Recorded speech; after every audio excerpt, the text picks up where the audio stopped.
Hey guys, Lola here, back with another video. This one is a story time. I wouldn't say highly requested, but I guess kind of highly requested, not necessarily in video form. A lot of people just have asked and just want to know in general. And also I did like a vote a while ago on my TikTok and also on my Instagram about what story time to do first, whether it should be the time I was almost kidnapped, or my pregnancy story, and just like my experience in general, like how my pregnancy went, and some stuff about my child's father will be in the video because obviously he's involved in the pregnancy. So I just want to start by saying I've not scripted any part of this making of this video, so I apologize if I make a lot of pauses or anything like that, but I'm just trying to figure out the best way for me to tell this story, or I guess where to start with things. So bear with me and I hope you guys stay to the end. So let's just go ahead and jump into the story. So I was living in Atlanta, Georgia for about, I want to say 2 years at this time when I got pregnant. Because I moved there when I was about 21 and I got pregnant at like 23. So yeah, I had been living in Georgia for like 2 years at this time, and I don't want to call him a friend because we were never friends. I always really liked him. I always wanted to date him. I was always very interested in him in a non-platonical way. So I think I'm over here making up words, whatever. So he and I had kind of got in touch prior to me moving to Georgia, like well before I moved to Georgia, and well before before my pregnancy with our daughter. I had actually been speaking to him when I had first moved when I had first moved to Florida, just to kind of go hang out with my grandparents and, you know, get a job and save some more money before moving on to Georgia. Him and I had started speaking. I don't know how it happened. We just ended up reconnecting. I think maybe he messaged me on Instagram or something like that, and we started talking on the phone a lot. And I don't know where he was at the time or what state he was in, but he was asking like how I like Florida and things like that. So this was before he actually lived where he lived, which he did end up living in Florida. So he hadn't lived there at the time. I think he was still back here in Michigan because, again, we have known each other for a very long time, or really known about each other for a very long time. I want to say around 14 or 15, which that's a story for another day. But you know, he was just asking me how I like Florida and things like that. I told him, you know, I'm like, it's fine. I don't really like it for me not to live here or anything like that. But I wasn't staying here permanently anyway. So, you know, I would be moving on. So, you know, that was that. I'm like, I'm going to Georgia. Like, I'm going to Atlanta. Me and my umming, I'm so sorry, you guys. I'm probably going to cut as much of the ums out as I can. But yeah, so I was moved to Georgia, and like I said, we had started dating, and then we got pregnant with our daughter on one of his visits to me, to Georgia, because he did not live in Georgia at the time. He did live down south, but he didn't live in Georgia. So when he came to visit and said, you know, stay with me and things like that, that's when we got the baby. So at that point, there was never a conversation But at that point, he just kind of decided to like move in, like live with me, to kind of be there with me with with the pregnancy and everything. So that's what happened. We ended up like living together, and we actually moved to a different place that than we lived at the first time. He helped me move out. I moved to like a different place. We moved in there together, and he pretty much stayed with me there the entire time. Like he would say like, oh, I'm gonna go back home or whatever, because again, he wasn't living in the state at the time that we were actually dating. Like the whole time that we were dating, he wasn't even living in the state. He was just visiting. So, and we were just talking on the phone a lot. So he would be like, okay, I'm gonna go back home, and he would go back to where he lived or whatever for a period of time. He would say like, oh, I'm gonna go for like a couple of weeks, or I'll be back in like a month or two or whatever. And I'm just like, okay, sounds fine, do you.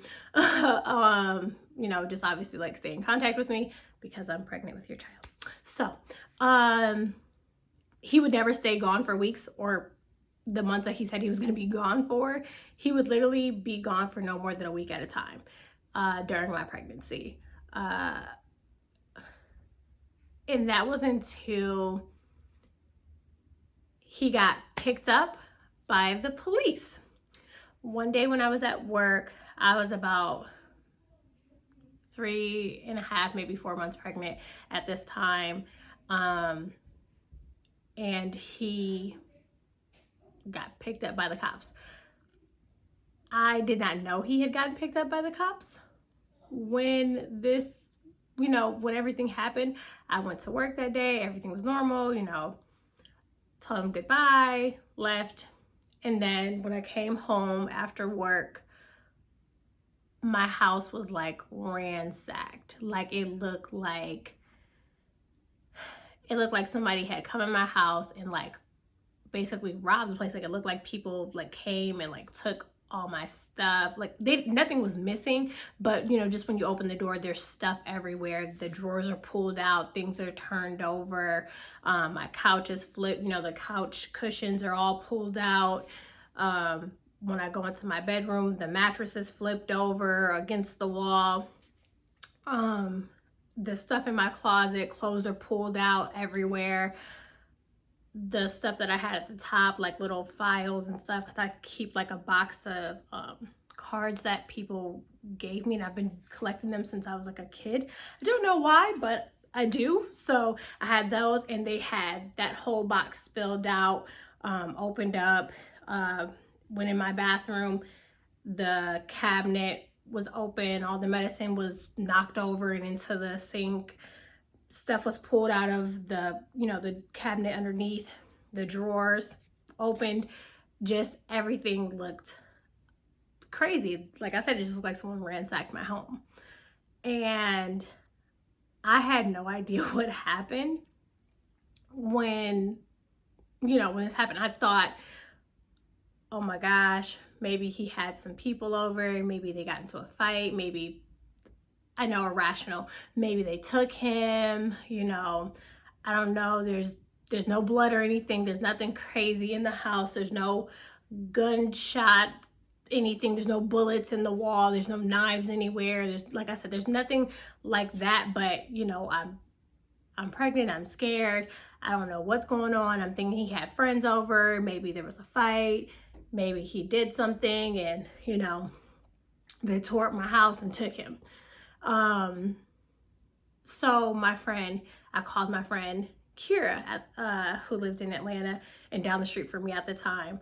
She was like one of my best friends. And I think that's my first time saying this, but she's certainly one of my best friends, especially in Atlanta. She really, really, really, really helped me through my pregnancy and supported me and like just never kind of abandoned me with my situation. And I had a lot going on at the time. And I'm super grateful to have had her, in my life. And I'm still grateful to have her. And I don't know where I would have been without her. I would have been a puddle of depression and crying all the time if I hadn't had my friend. So I called her and I told her what was going on. I'm obviously panicked. I didn't call the police, and I don't know why I didn't call the police, but I didn't call the police. I just called my friends, and I also reached out to some of his friends who were mutual friends of ours, because him and I have a lot of mutual friends. Now, the other mutual friends did not introduce us, but him and I do have a ton of friends in common, or associates now is what I would say, because I'm not really friends with any of them, but we have a lot of people in common, and I know some of his people. So I was contacting them, like, you know, does anyone know what happened? I don't know where he is. I can't find him. Like I said, I was terrified. And I think also another thing that really made me scared was at the time in Georgia, I believe, it was a girl who was like 8.5 months pregnant, and her boyfriend, I think her boyfriend was like a drug dealer or something, and some people had come into their home, robbed their house, and killed the girl who was pregnant and the boyfriend. The baby did not make it because she was dead for however long.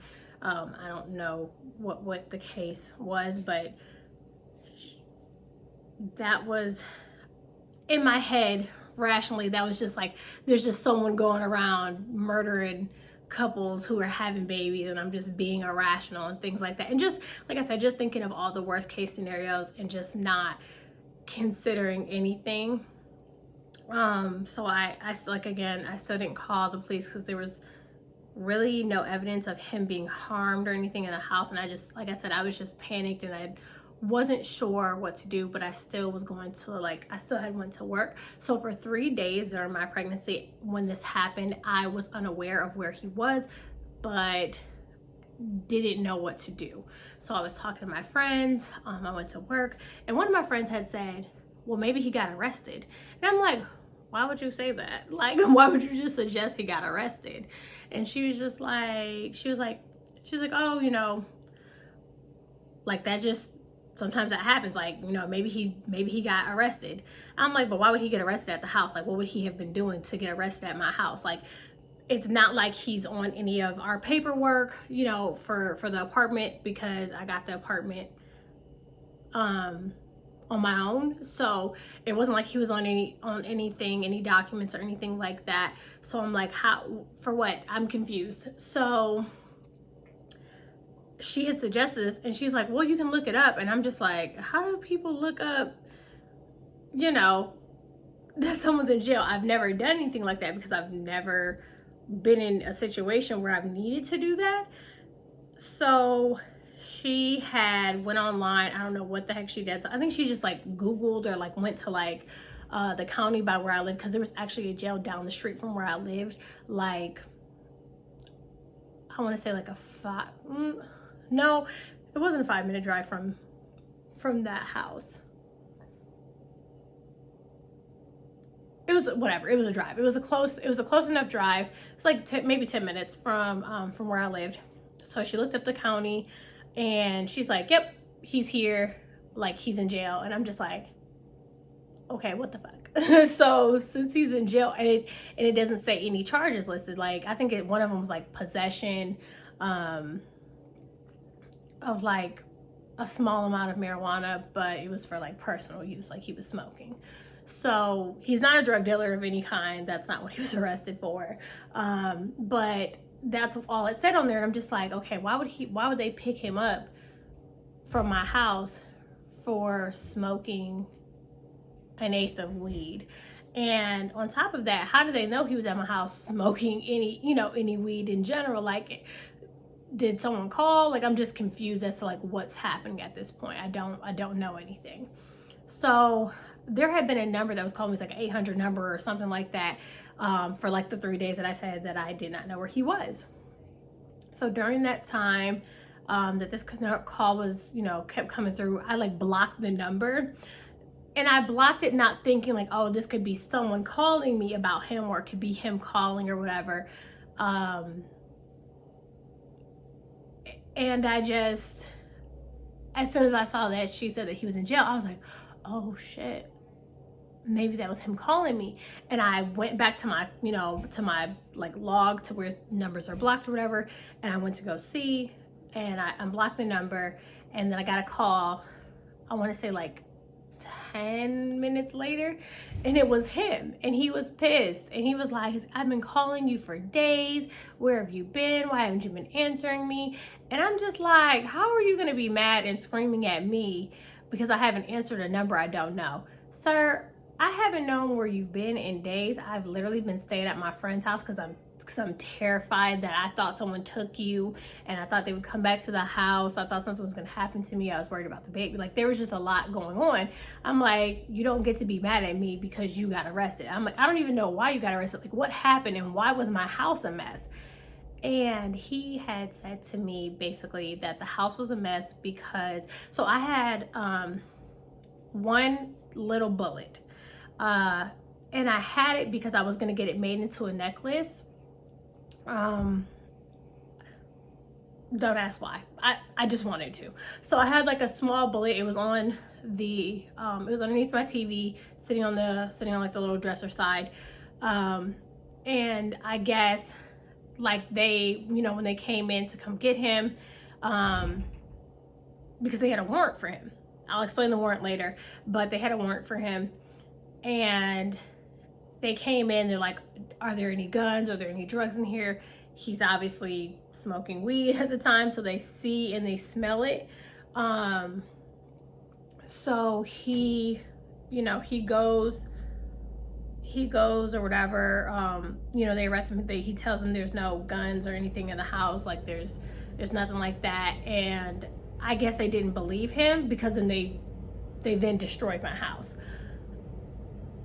And also, I had found out that he had been hiding items in my house. He had been ordering stuff to my house and then hiding them from me and putting them in the closet places. So I don't know what happened to any of those things, but I think they took them.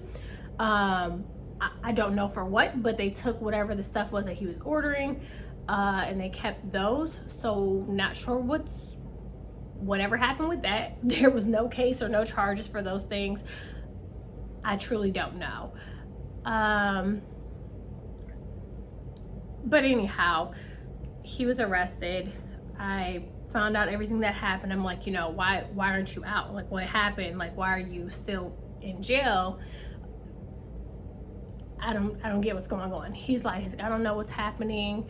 He was like, there was like a possession charge, that I had to bond out for, and I had money on me.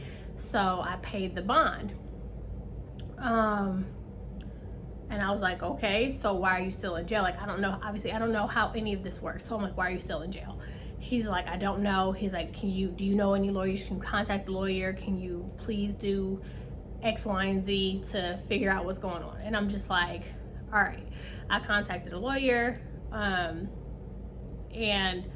found out the reason why he was being held was for a huge warrant for like a crime that he had committed prior to our getting pregnant.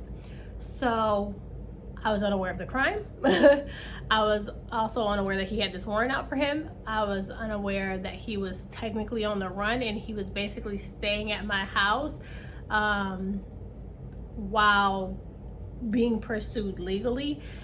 I don't know. So this isn't really like a major part of the story. I mean, it's just kind of giving you guys some background information, but we're gonna go and skip ahead and move into how my pregnancy went, basically from him getting arrested. And I kind of explained some of that and didn't go into too much detail because, again, that's a story for another day. And it's mostly just to give that background that you all will need to understand how my pregnancy kind of went from there moving forward. So again, like I said, I was about 3 to 4 months pregnant at this time when he was taken. Probably like 3. When he was taken, oh no, I lied. I was like 4 months pregnant. Yeah, I was about four months pregnant at the time because it was in December. So he's in there, and that's that. So they did not let him go because of this other warrant that he had that was in a different state, and they were going to transfer him to that state at some point. So he had actually stayed in county jail in Georgia for, I believe, 2 to 3 months, like 2 months. So I would go visit him and things like that. I'm getting bigger, I'm starting to really show, and at this time no one in my family knew that I was pregnant, and they did not know anything about that. They did know I was dating him. They did know we had been together for a while at that point, and that, you know, I had been in contact with him since Florida and things like that, and we just kind of had reconnected. So no one knew I was pregnant. I was just kind of dealing with all this stuff. I don't want to say on my own, because like I said, I did have my friends who really helped me, but I didn't have my mom or my sister or anything. And I'm sure I could have told them way earlier, and like they would have been very supportive. But my thing is that I was worried that they would like try to be like, nope, you need to come home now. Like, that's too much. You gotta come home. You gotta come back to Michigan. And that was the last thing that I wanted, was to have to come back to Michigan, because it would have felt like failing. It would have felt like everyone who said, I give her 6 months, I give her a year, things like that, you know, about me living in Georgia and failing would be right about me having to come back because I failed and I couldn't make it and things like that. It just would feel like I was proving them right about me, and I was not going to do it. So I was dealing with all of this, you know, belly's getting bigger, he's missing all of it. I'm going to all of my doctor's appointments at this point by myself. I didn't have any help around the house. Not that I had any in the first place, but you know, I didn't have him there, and it was just really, I felt really, really alone, and it was hard, and this was not how I imagined my first, you know, time going through pregnancy to be. I very much so, like, I don't know, I kind of had like this idea in my head that things would just be Disney princess magical. Like, those were my ideas of how things would go and how much I would enjoy, you know, having a baby and things like that, for myself. So I'm then at one point, I am then fired from my job less than a month after he has gotten taken from me and from our home, and I don't have any help with bills or anything like that. Again, not that I had any help with bills before. I paid all of them, the rent, the everything, electricity, water, that was all paid by me in the first place. I know y'all don't judge me too harshly, I was a dummy. Anyhow, so but it was now not an option, although I was unemployed. So I'm starting to show, and it's very obvious that I'm pregnant. So even though there are laws to protect people who are, you know, pregnant, to not be discriminated against when it comes to getting jobs and keeping jobs, the law doesn't help if someone lies, and the law does not help if jobs don't hire you but don't say directly it's because you pregnant as fuck and we don't want someone who we're gonna have to let leave and be gone for X amount of time and maybe still have to pay. So I could not find another job, and I pretty much spent the remainder of my pregnancy unemployed, and I had no way of like making bills and things like that. Now, previously to that, prior to that, I had started saving up just saving money and doing all that I could to make sure I had money to help support my kid once she was born, because I just really wasn't sure what was gonna happen, and I just wasn't sure what my circumstances were going to be, since they were already kind of crazy. Now, I had actually reached out to a couple of celebrities who I know live in Atlanta, and just in general, who like claim to be, you know, very much philanthropists, very supportive of like single mothers and things like that. I had reached out to them, and I had not asked them for, you know, handouts or just money to give me in general, just like, hey, I can't pay my bills, can you give me your money? It wasn't anything like that. I knew I couldn't get a traditional job at that point, because again, I was pregnant, and as soon as I would go into the interview and they would see me, their face would kind of change, and they would go from being very interested in talking to me from like when we did the phone interview to being, you know, kind of meh in the interview, because they're like, nah, we're not gonna hire her. So I knew I couldn't get a traditional job any longer, and I was reaching out to these celebrities because I wanted to see if I could work for them doing any type of jobs. I was a nanny before I moved to Georgia for 3 adopted girls, and that was something that I really liked. So I was trying to see if I could, you know, nanny, run errands, just any type of odd jobs for these people. They needed an assistant, they wanted somebody to come with them on their photo shoots, make their appointments, whatever they needed done, I was like willing to do, because I was worried that I was going to be homeless before I had my daughter. And that was a very real, very scary reality to me. And every time that I would make my rent, when I didn't have a job, I would feel like a sigh of relief, like, oh my God, okay, I made rent this month, I did it, the money I had saved up helped me, I'm good to go, like I'm okay right now, like I have the money, I'm fine. So I felt better about that. And then because I didn't have a job and I didn't have income, and I just had all this anxiety about having to take care of things on my own, that sigh of relief from making my bills was gone within 2 days, because I knew, like, okay, shit, I got 28 to 29 days to get more money for rent, or I don't know. And I think, you know, stripping while pregnant is frowned upon. I don't think anybody was gonna pay to see that, and I don't think any clubs would hire me. So, but at this point, I was really willing to do anything to make sure that I could take care of, you know, myself and my daughter and the bills that we have.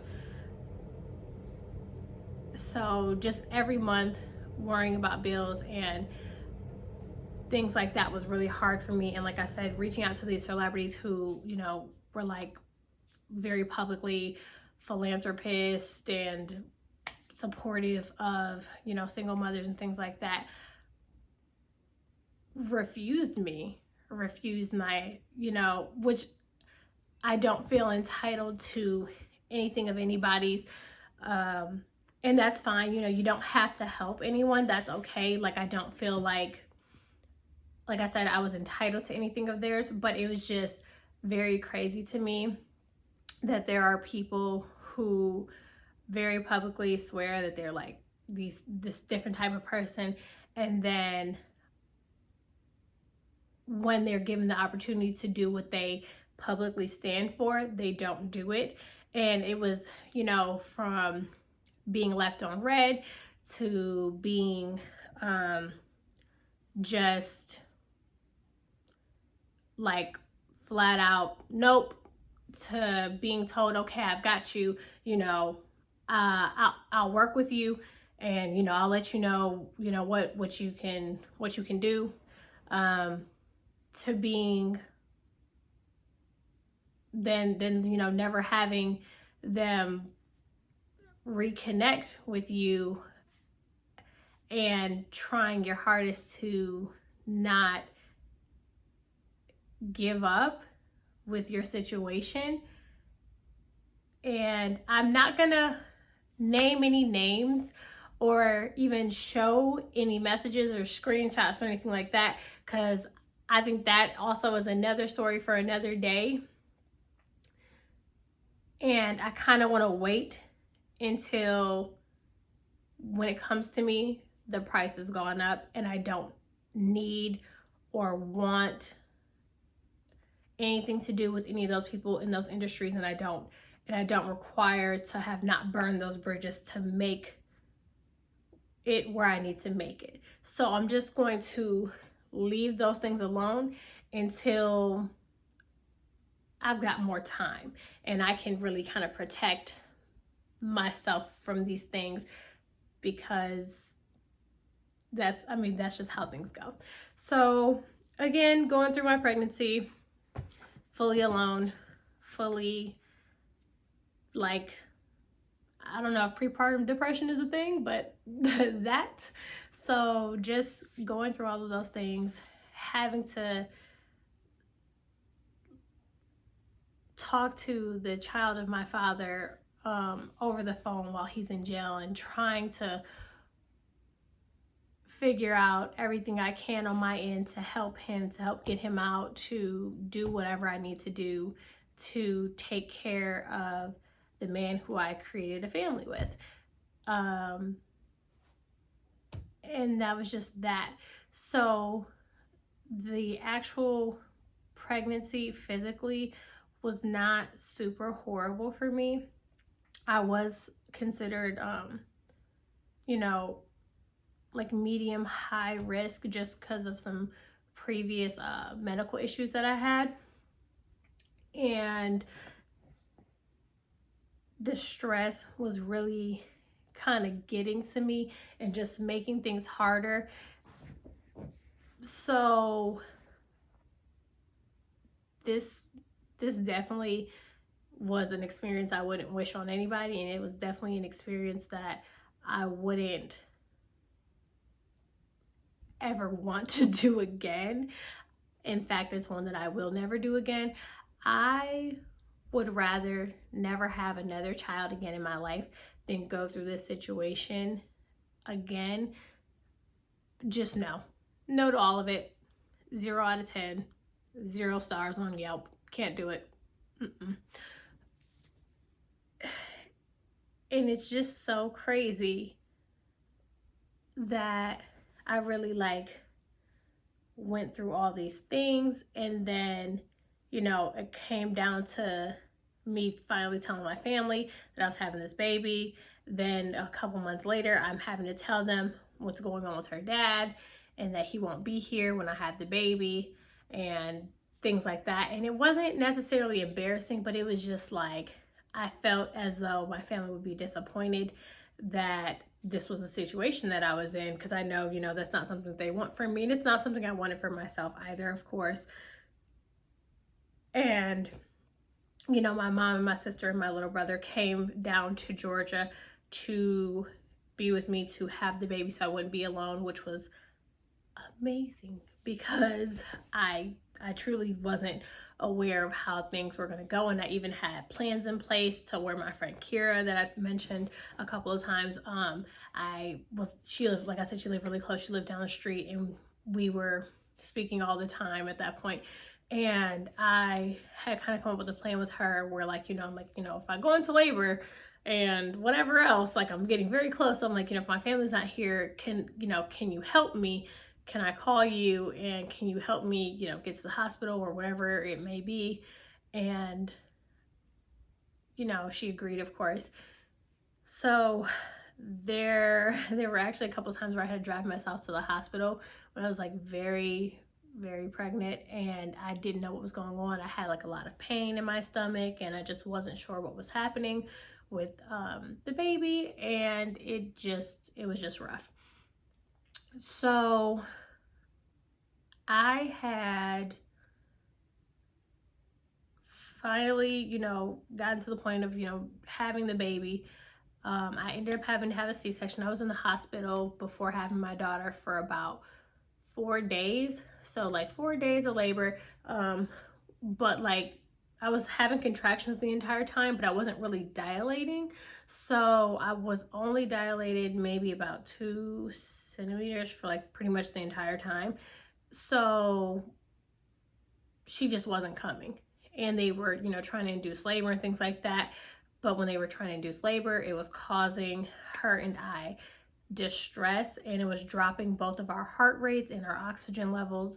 And the doctors were rushing into the room every couple of hours because they see on the monitors that we're not doing okay. And I'm like, you know, just kind of panicking, like, we good? And they're like, we'll tell you after, like, it's fine, don't worry. And I'm like, how y'all gonna tell me not to panic while y'all run in here like I'm dead?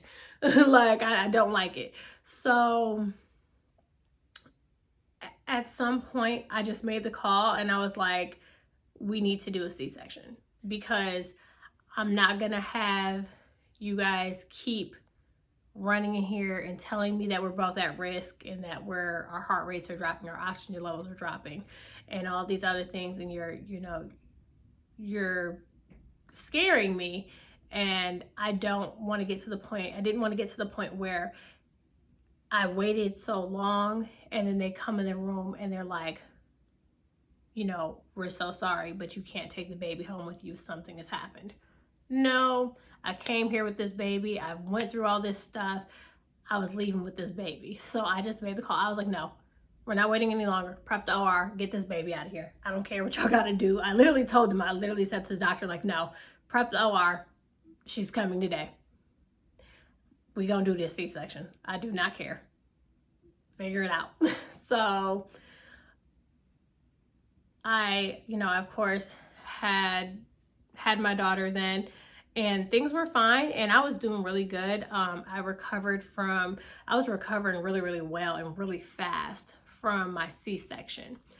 Like, the nurses and the doctors had commented to me that in all the years that they have been at the hospital and have worked in like the women's ward and center, that they had never seen anyone move around the way I had after having my daughter. And fair, I get it. I'm an anomaly. I don't experience pain really the way a lot of other people do. And after surgeries, I don't really get like that, like lazy or just like in pain type of thing. I just want to, I just move around a lot and I do a lot of things. So I don't know if that's normal or if it's not normal, but I guess it's not normal. But yeah, I was doing fine. I was let go from the hospital like 24 hours like after I had my daughter. And I know usually with C-sections, they make you stay about 3 days at least, just to, make sure you're doing fine, because you did just get your organs moved around and put out your body to pull a baby out of you. And it was a very major surgery, and I wasn't supposed to drive for I think like 2 weeks. So it was just a lot going on. And I'm doing all this stuff, and I leave out of the hospital. My mom has to go back home because she has to go back to work. My sister had already left that day that I had the baby, just later that night. And I was back to being alone. And the crazy thing is in my neighborhood, the day before my mom left, a woman was like held hostage by some crazy man. And I think they ended up shooting and killing him. He was like holding her hostage for like a couple hours in her house. And I had just gotten home with the baby that day, and I'm just like, what the fuck? I didn't know what was going on. So it was just really, it was a lot. It was very scary. It was very stressful, and I was worried. So after all that happened, my mom left, my sister left again, my little brother left. I'm by myself, and I'm just with the baby, and I'm like, all right, it's just me and you, Luna Rose. And I started to feel really sick, not sick like, nauseous or anything like that, but I felt like there was something on my chest. Like I felt like I couldn't breathe right. And before I left the hospital, the nurse gave me a super long packet that basically was like, hey, by the way, having children can kill you. Here's a list of ways how after having the child you're still at risk for death or whatever. If any of these things happen, you need to call the emergency center or have someone bring you into the hospital. And I'm just like, what the fuck? So something was happening to my, to my heart. Every time I would breastfeed my daughter, my heart just was moved, like just beating so fast, and I just felt so weird. Like I can't explain it, but I just felt crazy. And if anybody has ever had postpartum preeclampsia, that's what I had. They'll know. They can explain what that feeling is. And I kind of ignored it for like the first day, and then by day 2 it's like 5 in the morning, and that was it. And I was like, I can't keep waiting, because if something happens to me, she'll be in here in this apartment by herself. No one will know. I can't leave her. Like she's all, like I'm all she has. Her dad is in jail. I can't leave her. And that's really kind of the only thing I was thinking. So I asked my friend who also lived in my neighborhood, her name was Amber.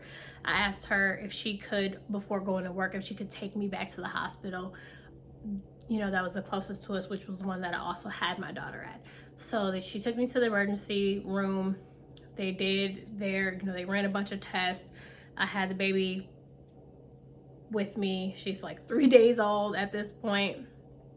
And I just had her with me, and they're not understanding what happened, or they don't know what's going on. They're running blood tests, they're doing this, they're doing that.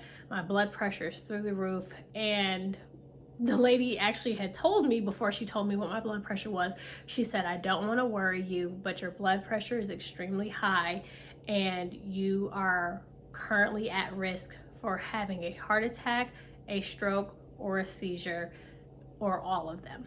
And I'm like, what do you mean you don't want to scare me? That's terrifying. Like, why would you tell me that? I mean, I understand she had to tell me, but I'm just like, okay, so what is that? What does that mean? What do we do? They hooked me up to an IV, and got me some magnesium. Got me on like a magnesium drip, which lowered my blood pressure, because I think it was something like 190 over like 120 or 140 or something crazy, something ridiculous. So I was back in the hospital, and because I had already left with my daughter, she wasn't technically a patient, so she wasn't supposed to be there. But I didn't have anyone else. I didn't have any help. I didn't have any family. I didn't have anybody that I could call and be like, hey, can you come take my newborn for me?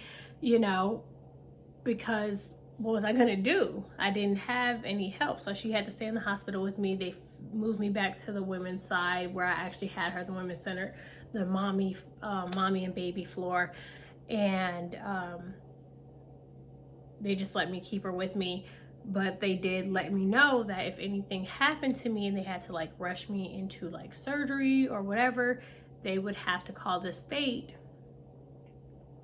to come get my daughter, which is a terrifying thing to hear when you first have a baby and you don't have any help, and you don't want your child going into any type of system because you don't have any help, and her father's not there and your family's not there.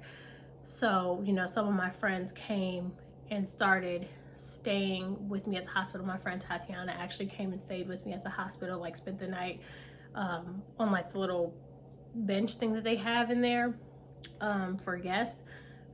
So she came and stayed the night with me to make sure that if anything happened to me in the middle of the night, the doctors or whatever could come and grab me and leave the baby by herself with her, and not basically call the state and have them take my daughter.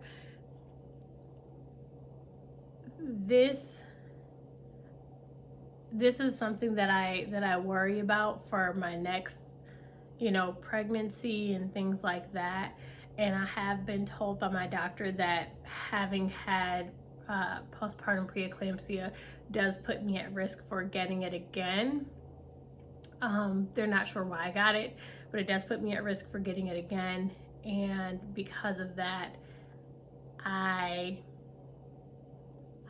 refuse to have a child with anyone that is not absolutely obsessed with me. Like, if you do not adore me, if you are not willing to do certain things for me or with me, I won't even entertain the idea of being with you. I won't even entertain the idea of having your baby. If I, at any point during any relationship that I enter into, discover that someone is not who they say they are, or they're shifting, you know, and starting to be a type of way and starting to really show their true colors, I will abort a mission in a second. At this point, I have no problem. Maybe that's controversial and it is what it is, but I'm not having a baby with anybody who does not value me in the highest regard. Having children is dangerous. Having children for Black women has been a death sentence, especially. There is no reason in a first world country that we live in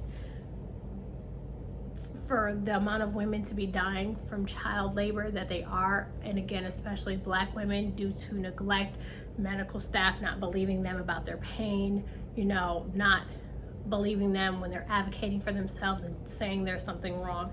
And I was so lucky to have the doctors that I had, and honestly, every one of my doctors were Black. The only one who was not Black was white man who was on call, and he was the one who had asked me before the C-section. He had asked me if I wanted to wait some more while I had just basically come out of shock and had, you know, oxygen mask on me because we're in trouble. He's like, well, we can wait some more, and I'm like, nah, we're not doing none of that. So like, he was the only one, but he wasn't my actual doctor that like I had the baby with.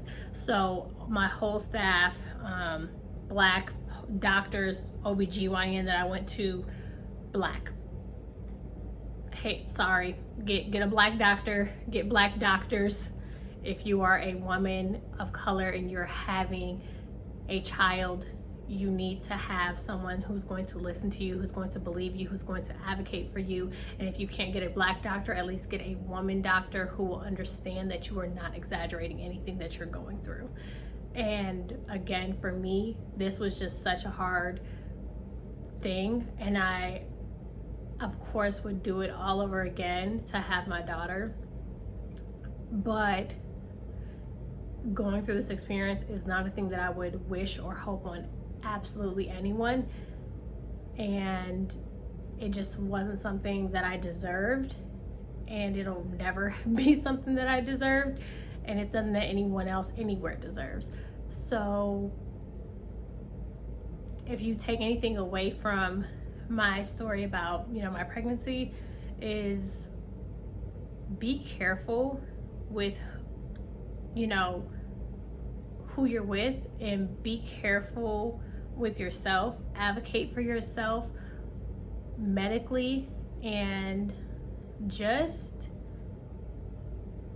try to take care of yourself. Just try to make sure that when you set certain things in place for yourself, you stick to those, because I bullshit you not. I will not have a baby with anybody who does not absolutely worship the ground I walk on. It's not gonna happen. So I hope you guys like this video. I hope you guys stayed to the end. I really appreciate you watching, and thank you guys for voting for this story. Bye.